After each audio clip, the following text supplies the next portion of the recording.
وەختتان وەخێر خەڵکە کوردەوار و میدوارم لە هەر کوێ هەن ساق و سەلامەت بن.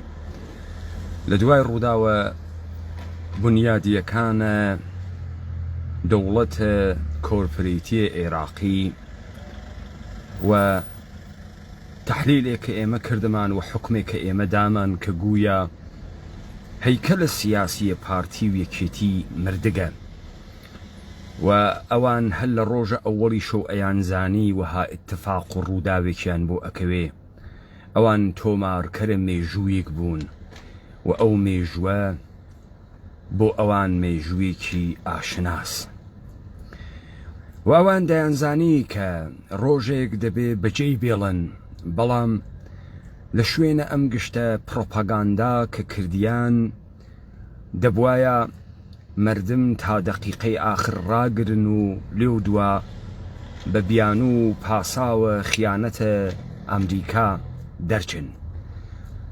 زەهنیەتە لە خەڵکە ئێمە کە بە ئەوان و دروست کریاگە تا ئیستە ژەڵەژاندن و سەر لێ شێواویەکی لە خەڵکە ئێمە دروست کرد. ئاغای پاڤڵ حەسامددین جەلال حەسامددین دوێکە بەیانێکی داگەسە دەرەوە بە عنوانە سەرۆکە یەکێتی. ئاگادارە ڕووداوەکان و خەبەرەکانە تریش هەین لە سلێمانیە. ئێوە دوورگەیەکی دوورکراوە لە دنیا نین و ئێوە مستەغنی نین لە خەڵکانێکی تری کورد لەم سەرزەمین و کوردەوارە. ئێوە ناتوانن لە سلێمانی خۆ قەتیسکەن و پێتان وایە تەئسیرتان لەسەر کرماشان نییە و کرماشان لەسەر ئێوە نێسی، تەئسیرتان لەسەر دیاربەکر نییە و دیاربەکر لەسەر ئێوە نێسی، تەئسیرتان لەسەر هەمەدان نییە و هەمەدان لەسەر ئێوە نێسی. ئەمە سەرزەمینێکە و ئێمە تیا ژیان ئەکەین و ئەم ژیانەم سۆگەر ئەوێت و ممکن ئەوێت وەختی ئێمە لە ساحەی عمومیە لە دەرەوەی ماڵەکانمانە لە شەقام پێکەوە کۆمەڵگادا بمەزرێنین، پێکەوە هەڵس و کەوتکەین. ئاغای پاڤڵ جەلال حەسامددین بەیانێکی داگەسە دەرەوە بەم جۆرە. پاڤڵ جەلال تاڵەبانی سەرۆکی یەکێتی نیشتمانی کوردستان لەبارەی دۆخی عێراق و نوێترین پێشهاتەکانی ڕاگەیاندراوێکی بڵاو کردووەتەوە. دەقی ڕاگەیاندراوەکە بە گرنگی و هەستکردن بە بەرپرسیارەتیەوە چاودێری ئەو پێشهاتە سیاسیانەمانە کردووە کە لە وڵاتەکەمان ڕووی داوە. تەبیعەتەن وڵاتەکە عێراقە، کاک پاڤڵیش دیارە بە دووربین یا بە میکرۆسکۆپ بە چاوی مسلح زۆر دوور نواڕیگێسی، زۆر قوڵ نواڕیگێسی و لە ژێرە دەستی هیچ اتفاقێک دەرنەچووگە و ئیشان بە عنوانە سەرۆکە یەکێتی ئیستەئێژێت هەنگاوە بەعدیەکانە یەکێتی چییە ئەوانەی کە لە عێراق ڕووی داگە؟ پەرۆشی هەواڵەکانیشین لە پێناو یەکڕیزی و یەکخستنی تواناکان لە پێناو بەرژەوەندی نیشتمانی و بەدیهێنانی زەمینەیەکی لەبار بۆ چاکسازی بە شێوەیە کە خزمەت بەگەل بکات و دەستور بنەمای کارکردن بێت. کاک پاڤڵ جەلال حەسامددین ئێژێ نیشانەی ڕۆژ لە بنە ڕۆژ و دیارە. ئێژێ ساڵێک کە ساڵە قەشەنگێکە لە بەهاری دەرەکەوێت. لە ساڵە 2003 تا ئیستە ئەم وڵاتەی کە ناوی عێراقە و جەنابەت بەناوە وڵاتەکەمان ناوی ئەوەی و باسە ڕێکخستنە لە وڵاتەکەمان ئەەکەی، مردمێکی نییە بەناوە ملەتە عێراق تا چیرۆکێکی بوێت بەناوە ملەتە عێراق یەک بگرن. دەم و دەستگای حکوومەتیەکی تیا بوو ئەمریکا هات لە بەینی برد، بۆی ئیدارە نەکرا، گروپگە لە جۆرا و جۆری لێ دروست بوو.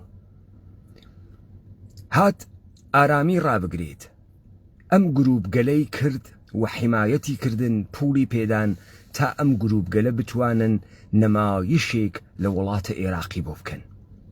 لەگرا تۆ شتێکت بەناوە نەتەوەی عێراق نییە، لەگرا تۆ تاقم و گروپە سکتی و فرقەیت هەز، عەشیرەیت هەز کە بە پارە و پول یەکێک کریاگە بە سەرۆکیان و ڕەئیسیان و ئەمانە بە یەکەوە وەکو ئێوەمانان ئیجماعیان کردگە. ئێوە وەکو هێزێک کە پێی ئێژن هێزە کوردی نەبووگن، یعنی لە کرۆکە کورد نهاتکنە دەرەوە، لەسرە ئیدەیە کورد نهاتکنە دەرەوە. ئێوە لەگەڵ جەریاناتێکترا لە سەرزەمینە ئێمە کە دەسی پێکرد بە کەرەستەوە وەکو حیزب سیاسی و جنبشە سیاسی هاتگنە دەرەوە، ئەویش بە شێوەی شەڕە چریکی و پارتیزانی. چون هیچ کاتێکیش ئیدەیەکی کوردیتان نەبووگە، هیچ کاتێک نەتەوەیەکی کوردیشتان دروست نەکردگە تا لەبارە ناسیۆنالیزمی وە تۆ ناسیۆنالیزمە کوردیشت بوێت نێست، هەروە کە ناسیۆنالیزمە عێراقیت نییە. ناسیۆنالیزمە عەرەبیت هەست، ناسیۆنالیزمە عێراقیت نییە. ئەم یەکریزیە بێجگە لە ئیجماع لە بەشکردنە قودرەت وە پارە چیترە؟ چۆن یەکریزی دروست ئەوێت؟ ئەم خەڵکە کەسانی وەکو جەنابەت، وەکو نووری مالکی، وەکو هادی عامری، وەکو عەمارە حەکیم، وەکو قەیسە خەزعەلی، چی باعث ئەوێت؟ یا وەکو مقتەدا سەدر چی باعث ئەوێت ئێوە یەکریز بن؟ دابشکردنە پوور ئیتر خۆ خەیرە گشتی نییە، خۆ خۆشبەختی و خۆشگۆزەرانیە خەڵکی نییە. خۆ ئێوە بە مەحبوبیەت و بە خۆشەویستی خەڵک ژیان ناکەن، بە پوڵ و پارە ژیانەکەن، بە ئیمکانیات ژیان ئەکەن. تۆ لە خیابانە ناڕۆیتە ڕێوە خەڵک بتشارێتەوە، تۆ سەیارەی دەرعە گەرەکە، 4000 کۆماندۆت گەرەکە، ئەمانە مەعاشیان گەرەکە و کەرەستایان گەرەکە، تۆ پوڵە گەرەکە، وانییە؟ ئەم ڕێکریزیە لە عێراقا چی دروستی ئەکات؟ تۆ ئێشێ وەڵامە ئەمە بیت و جەنابەت لە دوور و بە دووربین بە وردین و ڕیکتە بە قەزایە. بنەمای کارکردنیشمان لە ژێر ڕۆشنایی سیاسەتی سەرکردەی کۆچکردومان مام جەلال سەرچاوەی گرتووە. کاک پاڤڵ، جەنابە باس لە دەستور ئەەکەی. دەستورە عێراقی سەرچاوەی کێشەی عێراق ئەمڕۆژە. دەستورە عێراق خۆی عاملە کێشەس و زەرفیەتە حەلکردنە کێشەکانی نییە. بۆیە هەم نووری مالکی لێی تێ ئەپەڕێت، هەم مقتەدا سەدر، هەم ئێوە. لەگرا قانونیش نییە، یعنی دەستگای قانونی زۆری گەرەکە. ئاغایێ پاڤڵ جەلال حسامدین قازیەک وا حکم ئەدا، حاکمێ وا حکم ئەدا، ئێشێ مەچەکی لە پشتەوێ تا حکمەکەی بسەپێنێت. لە عێراق ئەو مەچەکە نییە. کەتایبە ئەحلە حەق، ئەسائبە ئەحلە حەق چەکی هەست، تۆ چەکە هەست، حەمەی حاجی مەحموود چەکی هەست، مقتەدا سەدر چەکی هەست. لذا لێرە دام و دەستگاکانە عێراقی هیچی ناتوانن تەنفیسکەن ئیلا ئەوەی کە بڕۆنە ناوە شەڕە موسەلەحانەوە یەکتری پاکۆکەنەوە.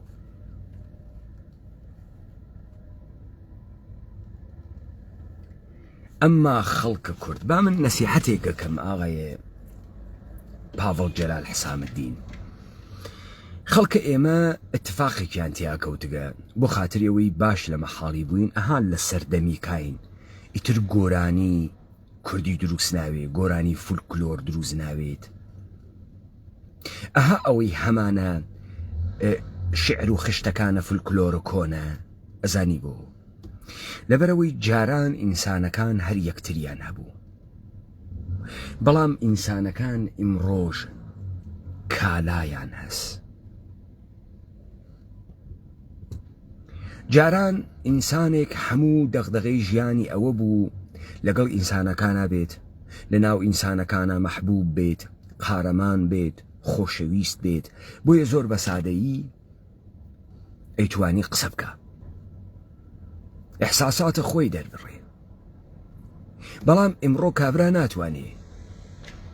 نازانێ باسی وەنەوشەکات مۆبایل ئەپڵ کات نازانێ باسە خانوویە ڤیلاکە لە گوندە ئاڵمانی نازانێ باسی دەفتەرە دۆلارکە نازانێ باسی تەجمیلات کات نازانێ باسی چی بکات جا بۆ خاترەوەی تێت بگەێنم کاک پاڤڵ تا بزانی تۆ چیت لێ قۆمیاگە پارتی چی لێ قۆمیاگە و مردمە ئێمە چی لێ قۆمیاگە بە دەرسێکی تاریخیت پێ بدەم دەرسێکی مێژووی بە تۆ بدەم و بە ڕەفیقەکانت و بە ئەوانەی نکۆڵی ئەکەن لەو حقیقەتەی کە ئێمە وتمان عێراق ناگەڕێتە دواوە دەوڵەتە زەعیف لە عێراقا ئیتر ئیمکانی نییە دروست بێت مهم نییە کێ لەوێدا ئەنیشێ حەیدەر العیبادیە ئەیاد عەلاویە نوری مالکیە قەیسە خەزعەلیە عەمارە حەکیمە یا مقتەدا سەدرە مهم ئەوەسە عێراق وا لە قۆناغە دروستکردنە حکوومەتە قودرەتمەندە مەرکەزیە و لەمە جێگەیە بۆ تۆ نییە بۆ حیزبەکەیشە نییە بۆ پارتیش نییە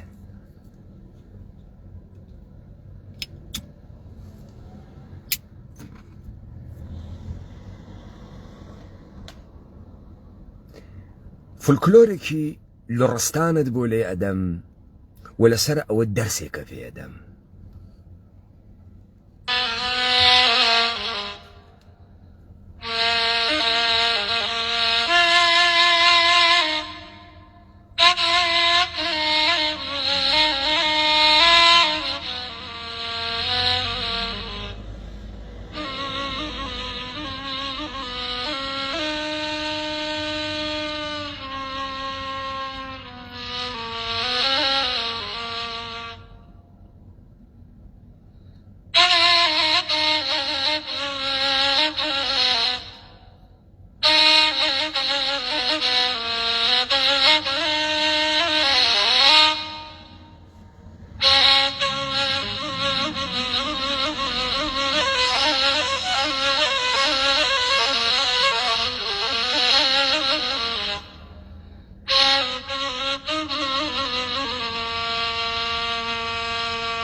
میگن اسبت رفیق روز جنگ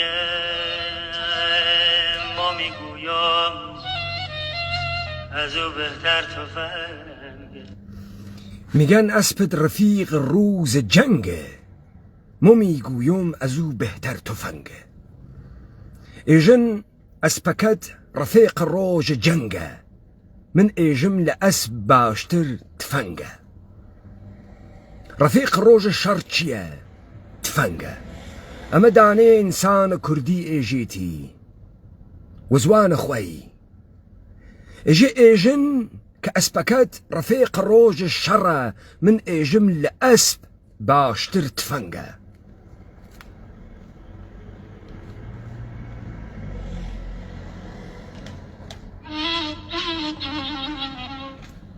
سوار بی تفنگ قدرت نداره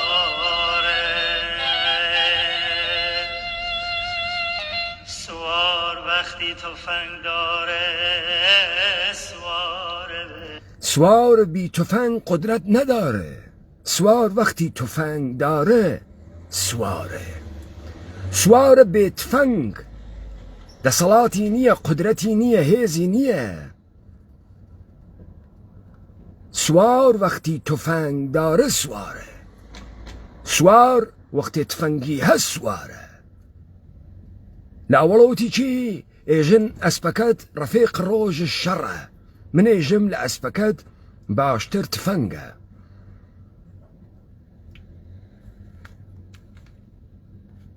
سوارێ کە تفەنگینەوێ قدرەتی نییە سوارە بێ تفەنگ سوار نییە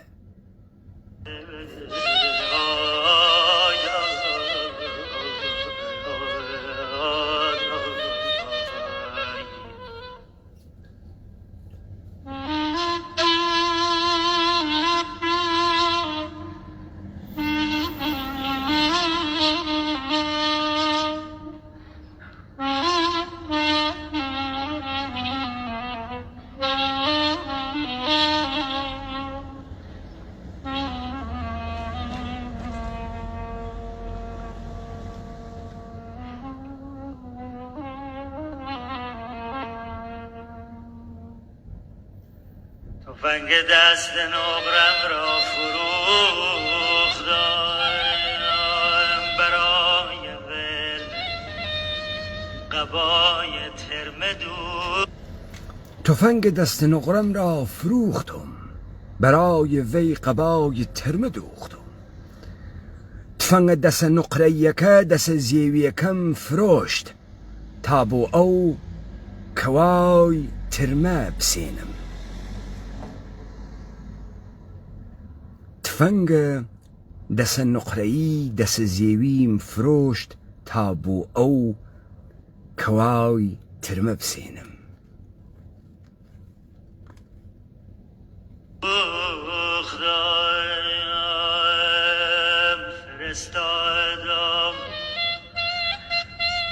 فرستادم برایم پس فرستاد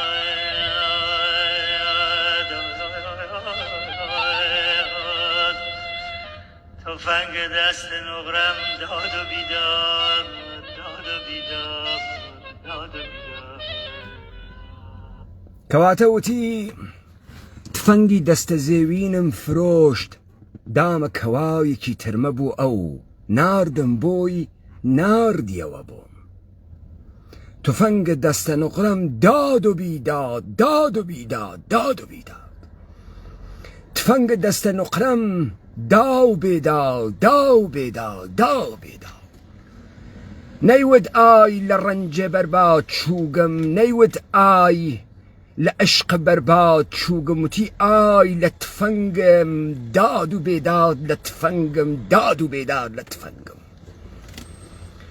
سەرەتاوا دەسی پێکرد ئاغایە پاڤڵ ئێژن ڕەفیق ڕۆژە جەنگت ئەسپە من ئێژم لە ئەس مهمتر تفەنگە.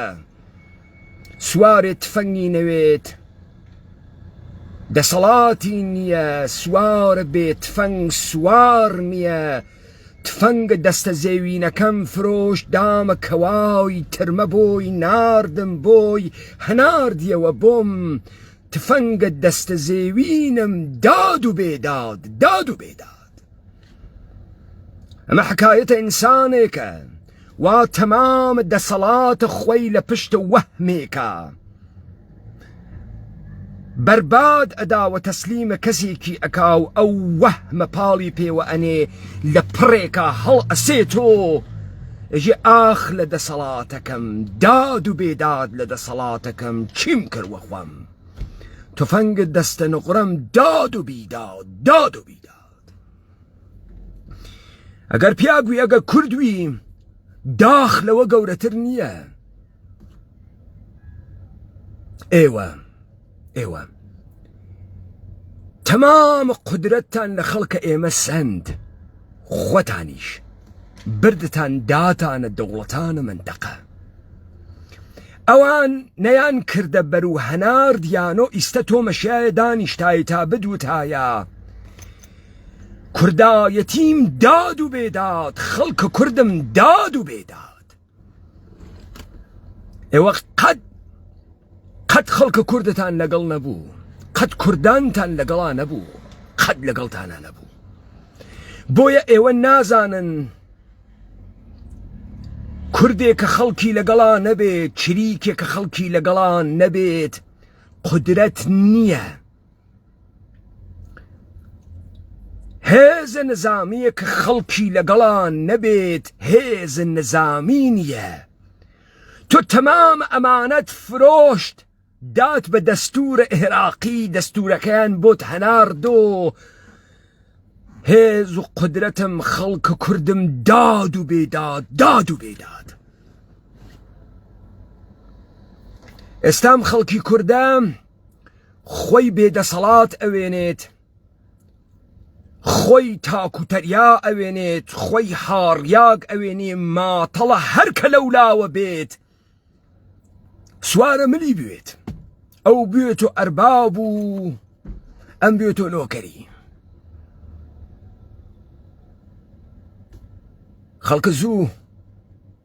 خەڵکە زوو ئەیزانی دەسەڵات گەورەترین قودرەت گەورەترین بیانووی بەردەوامکردنە ژیانە. بۆ ئینسانە کوردی. وتی ئێژن باشترین ڕفێق ڕۆژ جەنگت ئەسپە، من ئێژم لە ئەسپ مهمتر تفەنگە. سوارێ وا تفەنگی نەوێت بێقودرەتە، سوارێک کە تفەنگی نەوێت سوار نییە. تفەنگە دەستە زێوم دا بە کەوای ترمە، ناردم بۆی ناردیەوە بۆم. تفەنگە دەستە زێوم داد و بێداد، داد و بێداد. نەیوت خۆشەویستی هاڕیاگم داد و بێداد، نەیوت عشق بەرباد چووگم داد و بێداد. وتی دەسەڵاتێ وا لە خۆمم سند بۆ ئەو وەحمە داد و بێداد، داد و بێداد، داد و بێداد لە پیاگێ وا خۆی بێدەسەڵات کرد، داد و بێداد لە ئینسانێ وا خۆی هاڕیا کرد لە پشتە وەحمێکە. تۆ باس لە دەستور ئەکەی، دەستور هێزی گەرەکە ئیجرایی کات. مادەی 140 چۆن تا ئیستا ئیجرا نەکرد؟ بەچی ئیجرایی ئەکەی؟ دەستور ئەگەر زەرفیەتی بوایە مقتەدا سەدر لێ نەئەکێشایەوە، پارلەمانی دا ناخست. دەستور ئەگەر هێزی بوایە دارودەسەی مالکی بەردەمە پارلەمانیان ناگرت، وشیار زێباریان بە فاسد لە دادگاه دەرناکرد.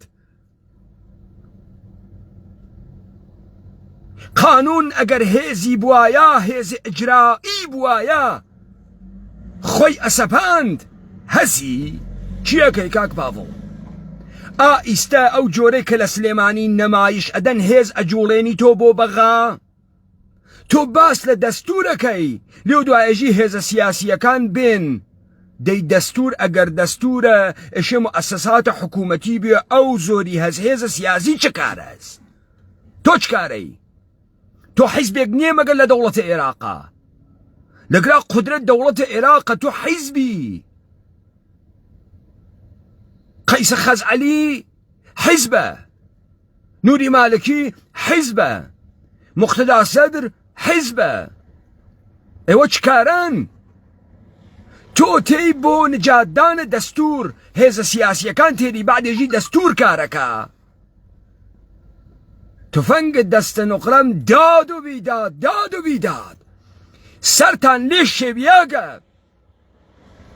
هەنووز نازانن دەسەڵات چییە. خۆتان و خەڵکتان لە پشت وەهم و خەمڵاندن و عیشوا پنهان کردگە. دەرسوورەتێکە تفەنگە دەستە نوقرەم داد و بیداد، داد و بیداد. ئەوە گەورەترین دەرسە بۆ تۆ. نایژێ عەشق بەرباد چووگەم داد و بیداد. ئینسانە کوردی ئەمڕۆ دڵ بە تۆ خۆش ناکات، بە حیزب تۆ نایکات. ئەژێ خەریکە ماڵم کاولەوێ داد و بێداد، داد و بێداد. کەی گەرەکتە خەوەرت بوێ تۆ؟ کەی گەرەکتە حاڵیت بوێ خەریکی درۆ ئەکەی؟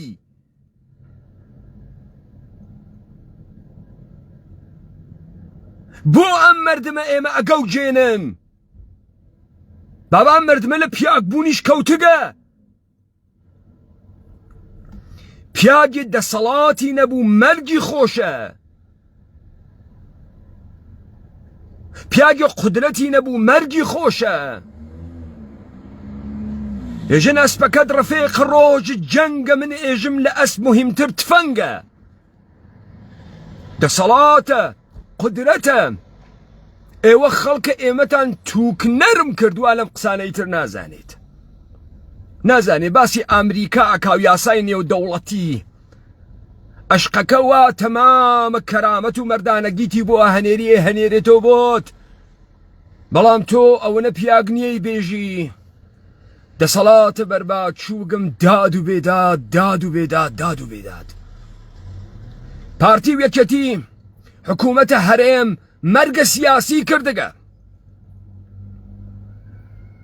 کۆمەلگای کوردەوار ئێشێ یەک جاری تر ئاینە کوردان بێرێتۆ و کوردان بکەونە دروستکردنە خۆیان و ڕێکخستنە خۆیان لە ساحەی عمومیە.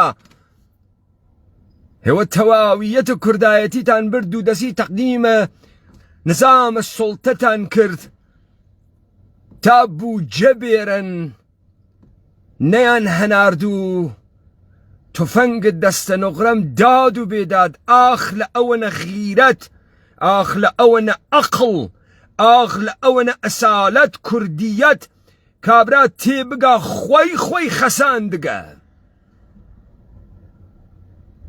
ئێوە بێمنەتن بە خەڵکی ئەوەی چارە مقتەدا سەدر ناکات دەلیلی هێزە پێپەتیەکانە شارەکە سەدرە نە هێزە نظامی 10,000 نەفەر و 20,000 نەفەر هێزە نظامی حیچێ نییە ئەگەر ئەقەبەی مردمی تیانە بێت ئەگە ورد و درسی خەڵکێ لە پشتانە بێت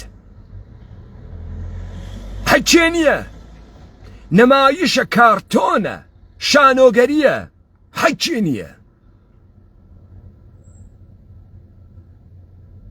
خەڵکە ئێمە وابوو ئێستا تۆ عاتکی بروسکە دەیتە دەرەوە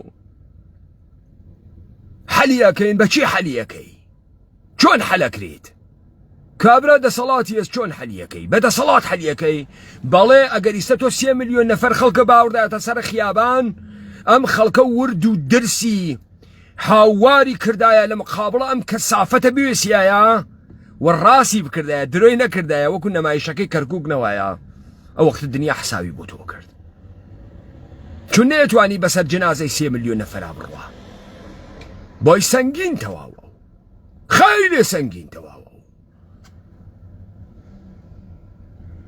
تۆ بە عنوانە ڕەهبەرە سیاسی دائنیشی لە دوورەوە ورد ئەنواری بەیان ئەدەیتە دەرەوە بڕۆین لەسەر دەستور کارکەین فەرموو بیکە ئەژی من دەستم گرتو ئەژی من دەستم گرتو نەمەهێش لەسەر دەستور کارکەی دەستورەکە و معجزەی ئەکرد دەکێ بەری پێتانگر کە بڕۆن دەستور بەکار بووین کێ بەری پێتانگر کە بڕۆن لە دادگای فەدراڵە عێراقی حکم دەرکەن کێ بەری پێتانگر کە دێ ئەم قسە کاورای سەر شەقامی ژەتوانێ بیکە ئەم داستانە ئێوە لە ئیستیسا لە ئێوەوە بەحسەکەم ئێوە نە دەسەڵاتدار بوون نە قودرەتمەند بوون هیچ وەخت فەنگت دەستە زێوتان نەبوو هیچ وەخت نەتان ئەزانی سوار بێت فەنگ سوار نییە هیچ وەخت نەتان زانی چون دەستکردن چون دروست کردیان هەموو کوردیەت و دەسەڵاتان کە خەڵک بوو و ئەو خەڵکە بوو کە هەتان بوو بردتان حەڕاشتان کرد لە بەردەمە ئەمریکا لە بەردەمە نظام سوڵتە ئەویش کلکە ڕێوی هاوردۆ دەمتان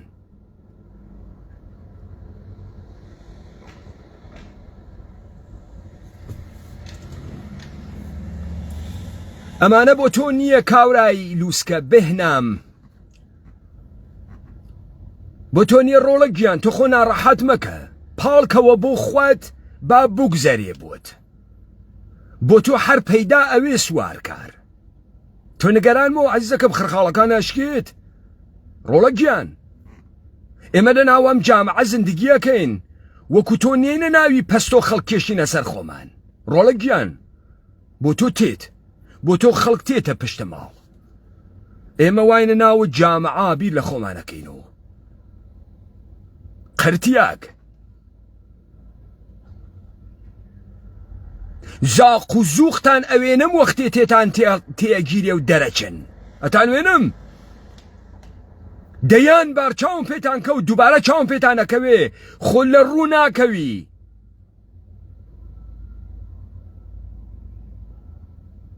تۆ هەر ئەزانی ئینسانیەت یعنی چی؟ ئاخە کرمە ئەسکاریس تۆ هەر ئەزانی ئینسانیەت یعنی چی؟ ئەنگاڵ نەما پیاگ نەما باتە ناوت دەمتان کۆتان کاتۆ ناوی ئەم جامعە تا هەر فاحشەیە چاڵەگا و گەندە دەهانێ هەر گەوادێ هەر قەحبەیە هەر توخمە سوزانیە وەکو تۆ قسە نەکا ڕۆڵەکیان هەڵی بوو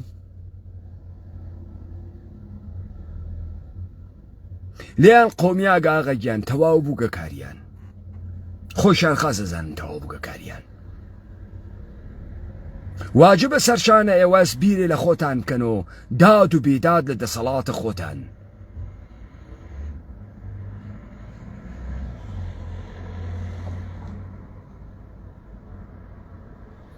لای ئێوە خۆش ڕۆڵە گیان تۆ ئەگەر پیاگ وایتە ناو بێهنام نەو بێهنام زەریف گیان بڕۆ پێکارە لای ئێوە خۆش